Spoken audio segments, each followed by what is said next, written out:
तो निरोध लक्षण में कार्य लक्षण के संयोग विप्रयोग में जो सुख दुखनी अनुभूति थाय छे एना आधारे निरोधનું વર્ણન કરવામાં આવે ત્યારે એને કાર્ય લક્ષણ કહેવાય છે।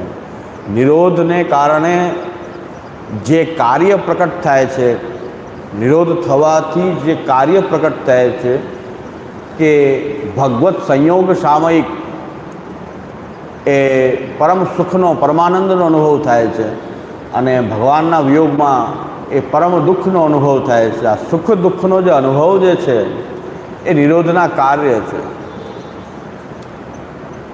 આપણે એવું માનતા હતા કે ઠાકોરજીને સખડી ભોગ ધરી અને પ્રસાદ લઈએ એટલે આપણે સેવાનો હવે પરમ ઉચ્ચ સ્વરૂપ આપણે પ્રાપ્ત કરી લીધું છે। ભાઈ આ શરૂઆત છે સેવાની। ઘણાને એવું માન્યતા થઈ ગઈ, કારણ કે મિશ્રી અનસકડી દૂધઘર એમ કરતાં કરતાં સખડીની સેવા થઈ ગઈ। હવે તો આપણે ટોચ ઉપર છીએ, હવે કાંઈ બીજું આગળ છે જ નહીં। અરે ભાઈ એ તો શરૂઆત છે। એ જે શૈવ્ય સ્વરૂપ આપણી ઉપર જે પધાર્યા છે એમાં આપણો ચિત્તનો એવો નિરોધ થવો કે એમના સંયોગમાં આપણને એમની પાસે હોય ત્યારે પરમ આનંદનો અનુભવ થાય અને એમનાથી જ્યારે દૂર હોય આપણે અનવસર હોય ત્યારે એ પરમ દુઃખનો અનુભવ થવા માંડે। ત્યારે આપણું ચિત્ત ભગવાનમાં નિરોધ, એ પ્રભુમાં આપણું ચિત્ત નિરુદ્ધ થયું છે। એ શ્રી મહાપ્રભુજી કહે છે કે પુષ્ટિ જીવ જે સેવામાં પ્રવૃત્ત થાય, આ સેવાની સાધના કથાની સાધનામાં જે પ્રવૃત્ત થાય એની અંદર મનોરથ આ હોવો જોઈએ। બાપુજી મરી જાય ને 1000 વર્ષનો પ્રસાદ લેવડાવે એવા મનોરથ ન હોય પુષ્ટિ માર્ગમાં। હા, એ પુષ્ટિ માર્ગ છે। મરી ગયાની પાછળ બાપુજી મરી ગયા, હવે 1000 વર્ષનો પ્રસાદ લેવડાવે, 2000 વર્ષનો બહુ મોટો મનોરથ કરે। આને મનોરથ ન કહેવાય, દાડો કહેવાય।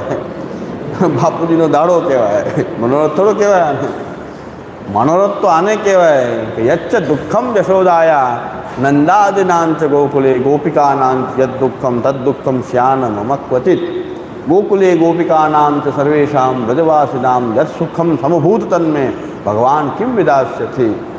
તો આ મનોરથથી સેવામાં પ્રવૃત્ત થવું જોઈએ કે આપણે આ સેવામાં શ્રી મહાપ્રભુજી કહે છે કે ભાવના શીખવાડે છે આપણને કે સેવામાં શું ભાવના હોવી જોઈએ, કથામાં શું ભાવના હોવી જોઈએ। શ્રી આચાર્યચરણ આચરણ કરીને કહે છે, પોતાને કહે છે કે મને ક્યારેક એવું દુઃખનો અનુભવ થાવ ભગવાનના વિયોગમાં। જે નંદરાયજી યશોદાજીને ગૌચારણ કરવા પ્રભુ પધારે છે ત્યારે નંદરાયજી યશોદાજી વ્રજભક્તો બધાને જે દુઃખનો અનુભવ થાય છે એવું મને ક્યારેક મારા ઠાકોરજીનો એવો દુઃખ અનુસરમાં અનુભવ થાય છે કે મને ઠાકોરજીથી દૂર હોઉં તો મને દુઃખ થાય। આ મનોરથ કહેવાય, આને મનોરથ કહેવાય।